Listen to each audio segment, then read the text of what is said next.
Welcome to our channel Tally radar. నేను మీ యజ్ఞమూర్తి. తెలుగు తమిళ చిత్రరంగానికి సంబంధించినటువంటి ఇద్దరు సూపర్ స్టార్లు, ఒకరు చిరంజీవి, ఒకరు రజనీకాంత్. సో వాళ్ళిద్దరూ కూడా 4 దశాబ్దాల పైగానే తమ ప్రస్థానాన్ని పూర్తి చేసుకున్నారు. ఎప్పుడో 1978లో చిరంజీవి తెలుగు చిత్రరంగంలో అడుగు పెడితే, అంతకంటే ముందే రజనీకాంత్ తమిళ సినిమాల్లోకి అడుగుపెట్టాడు. తర్వాత నేరుగా తను రజనీకాంత్ తెలుగులో కూడా కొన్ని సినిమాలు చేశాడు.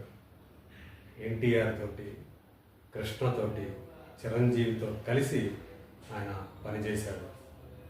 అలాగే కమల్ హాసన్తో కూడా అంతులేని కథ అనే సినిమా చేశాడు నేరుగా. అది కె బాలచంద్ర డైరెక్ట్ చేసినటువంటి సినిమా. జయప్రద కథానాయికగా నటించింది. జయప్రదకి అన్నగా ఆయన నటించాడు.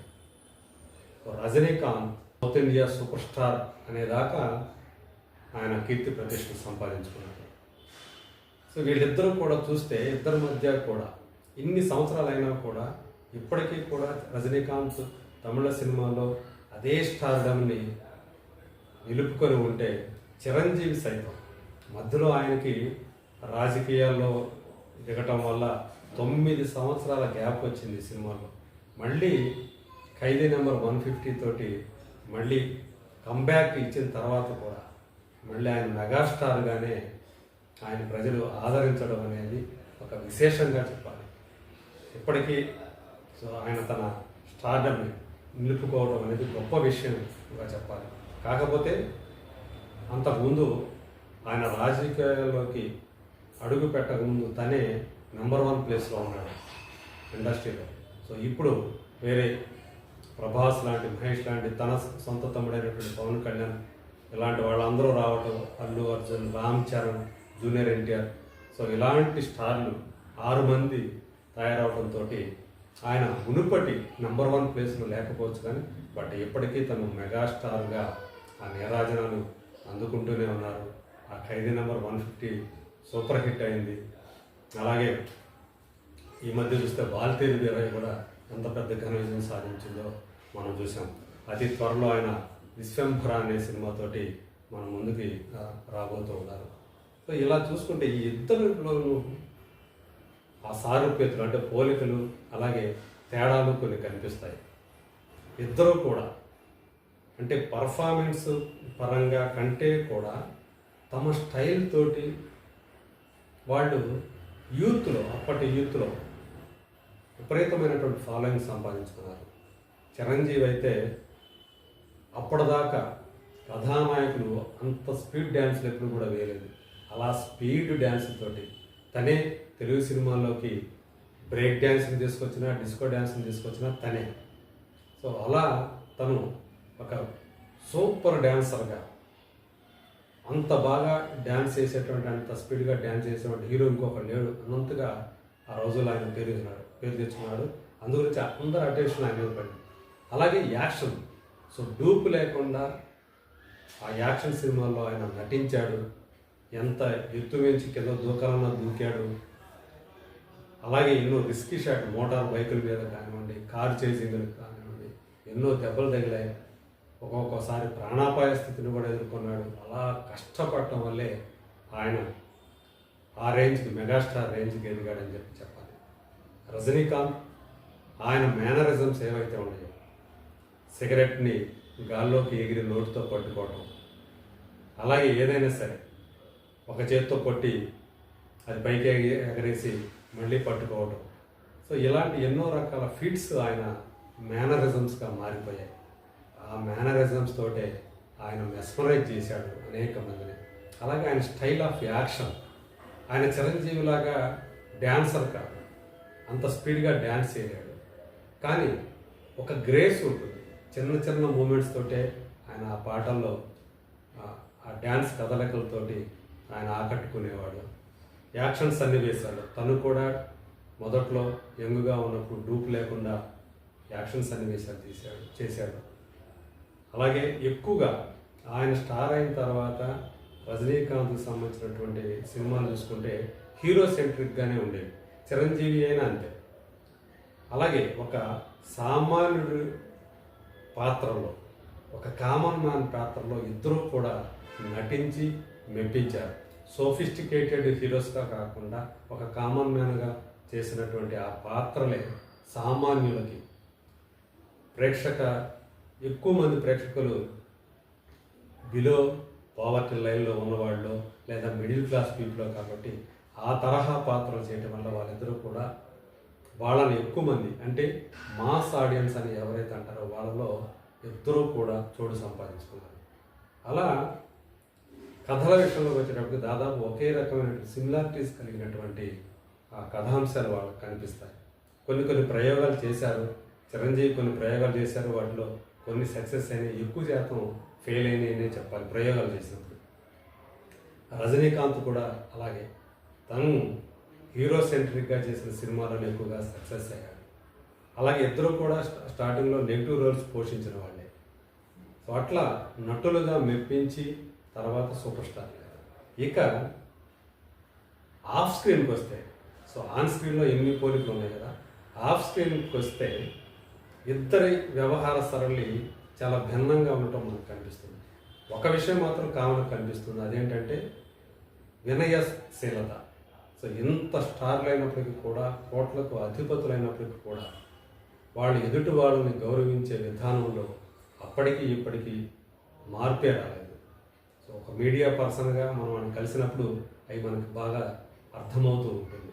వాళ్ళు ప్రవర్తించే తీరు, వాళ్ళ బాడీ లాంగ్వేజ్, ఇద్దరిలోనూ ఇప్పటికీ కూడా అదే వినయశీలత ఉండటం అనేది ఒక కామన్ పాయింట్. మరి ఎక్కడ తేడాలంటే రజనీకాంత్ బయటకు వస్తే ఆయన తను హీరో అనే సంగతి మర్చిపోతారు. గ్లామర్గా తను తెర మీద గ్లామర్ అనేది తెరకు మాత్రమే పరిమితం. బయటకు వస్తే నేను ఒక సామాన్యుడినే అని చెప్పి ఆయన భావించుకుంటారు. అందుకే ఆయన విగ్గులు పెట్టుకోరు. శోభన్ బాబు ఉన్నారు, ఆయన తనను ఆరాధించేటువంటి అభిమానులు ఎవరైతే ఉంటారో వాళ్ళ దృష్టిలో తను అందాల నటుడుగానే మిగిలిపోవాలి అని చెప్పి భావించారు. బయటకు వచ్చినప్పుడు కూడా అలాగే కనిపించేవాడు. సో ఆ తర్వాత కాలంలో ఆయనకి వృద్ధాప్యాన్ని దగ్గరవుతున్నప్పుడు ఆయన సినిమాలే మానుకున్నారు. ఎందుకంటే చాలు, ఇక ఆ గ్లామర్ అనేది తగ్గకూడదు, ఇక నేను తండ్రి పాత్రలో ఆ పాత్రను వేయలేను, ప్రధాన పాత్ర నేను వేస్తే హీరోగానే వేస్తాను అని చెప్పేసి అలాగే ఉండారు. అలాగే చివరిదాకా ఆయన తన మాట మీదే ఉన్నారు. అంటే ఒక పరుగుని ఆపేశారు, దాన్ని ఒక కళగా భావించారు. పరుగు ఆపడం ఒక కళ అని చెప్పేసి కూడా ఆయన ఆచరించారని చెప్పాలి. అది ఆయన తరహా. సో ఇక్కడ రజనీకాంత్ అలా కాదు, తను ఆన్ స్క్రీన్ మాత్రమే ఆ గ్లామర్ మెయింటైన్ చేసేవాడు. ఆఫ్ స్క్రీన్ విగ్గులు పెట్టుకునేవాడు కాదు, ఆ బట్టతలతోనే కనిపించేవాడు. ఎక్కడికి వెళ్ళినా, ఏ ఈవెంట్కి వెళ్ళినా అలాగే ఉండేవాడు. ముఖం మీద కనీసం మినిమం మేకప్ కూడా ఉండేది కాదు. అలాగే ప్రజల్లో మమేకమై ఉండేవాడు. అలాగే ఆయన ఆధ్యాత్మిక పాలు ఎక్కువ. చిరంజీవి చూస్తే ఆహార విషయంలో రజనీకాంత్కి పూర్తి భిన్నంగా కనిపిస్తారు. ఆయన బయట కూడా ఆఫ్ స్క్రీన్ కూడా స్టైల్గా ఉండటానికే ప్రయత్నిస్తారు. సో అక్కడ ఆయన రజనీకాంత్ గారు ఎక్కువగా పంచుల్లో వస్తారు, పంచకట్టు లేకపోతే తెల్ల చొక్కా, ఎక్కువగా ఆయన కలర్స్ అవి మెయింటైన్ చేయరు, చాలా సింపుల్ కాస్ట్యూమ్స్ ఉంటాయి. అదే చిరంజీవికి వచ్చినప్పటికి ఆయనకి ఎక్కువ బ్లాక్ ఇష్టం చిరంజీవి గారికి. అందుకని ఆయన ఎక్కువ బ్లాక్ కలర్ ఉన్నటువంటి ఆధునికమైనటువంటి మోడర్న్ డ్రెస్సుల్లోనే, కాస్ట్యూమ్స్లోనే ఆయన ఆఫ్ స్క్రీన్ కూడా ఏ ఈవెంట్స్కి వచ్చినా కూడా అలాగే కనిపిస్తారు. సో మినిమం మేకప్ అయితే ఉంటుంది. సో అలా ఆహారపరంగా చూసుకున్నప్పుడు అలాంటి తేడా ఇద్దరి మధ్య కనిపిస్తుంది. అలాగే ఈవెంట్స్లో మాట్లాడేటప్పుడు రజనీకాంత్ చాలా వరకు ఆచితూచి మాట్లాడతారు. ఎంతవరకు మాట్లాడాలో అంతవరకే మాట్లాడతారు.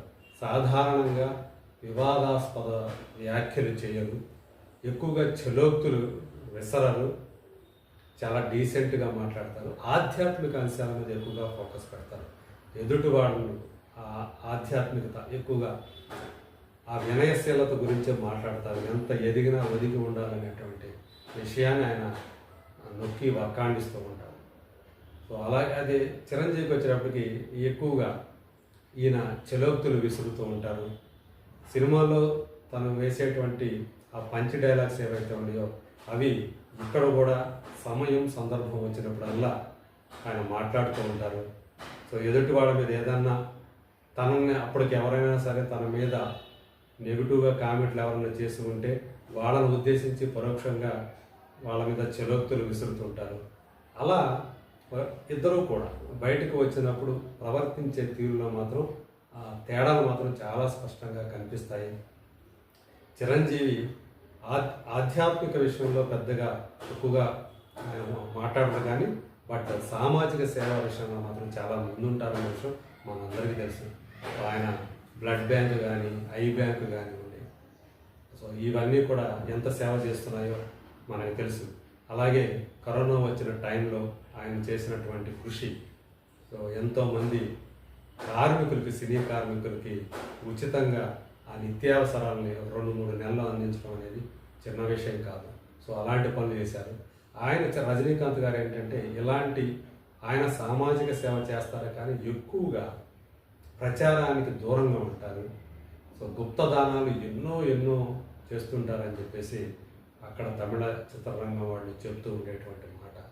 సో అలాంటి ఆ ఇద్దరు కూడా అలాంటి లక్షణాల వల్లే ఆ ఇద్దరు ఎప్పటికీ కూడా సూపర్ స్టార్గా తమ భాషా చిత్రరంగాల్లో కొనసాగుతూ ఉన్నారు.